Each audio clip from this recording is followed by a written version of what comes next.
La loi Pacte propose une série de mesures pour inciter les entreprises à développer les mécanismes d'épargne salariale et ainsi mieux associer les salariés aux résultats de l'entreprise.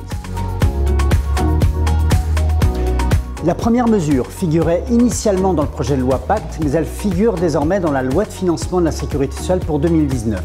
C'est la suppression depuis le 1er janvier 2019 du forfait social sur l'intéressement dans les entreprises de moins de 250 salariés. Cette suppression du forfait social vaut également pour les entreprises de moins de 50 salariés qui appliquent volontairement un accord de participation. Dans les entreprises de moins de 250 salariés, l'intéressement est ouvert aux dirigeants non salariés ainsi qu'à son conjoint marié qui dispose du statut de conjoint collaborateur ou associé.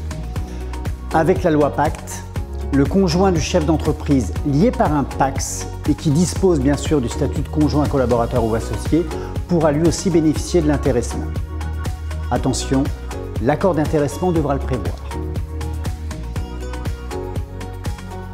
Lorsque l'administration n'a formulé aucune observation dans un délai de 4 mois après le dépôt de l'accord, les exonérations fiscales sont acquises pour la première année d'application de l'accord. L'administration dispose de 2 mois supplémentaires pour demander de modifier l'accord. En l'absence d'observation passé ce délai de 2 mois, les exonérations fiscales et sociales seront acquises pour toute la durée de l'accord. Ces dispositions concernent les accords qui sont déposés depuis la publication de la loi Pacte, soit le 24 mai 2019. La loi Pacte prévoit la possibilité de création d'un intéressement de projet, c'est-à-dire un intéressement basé sur un objectif commun à tout ou partie des salariés d'une même entreprise. Cet intéressement de projet au sein d'une seule et même entreprise peut prévoir un partage entre services. L'informatique, la recherche et développement par exemple. Avant la loi Pacte, cet intéressement de projet n'était possible qu'à l'échelle de plusieurs entreprises. La signature d'un simple accord d'intéressement suffira pour le mettre en place. Avec la loi Pacte, le plafond de versement de la prime individuelle est augmenté aux 3/4 du PAS, le plafond annuel de la sécurité sociale.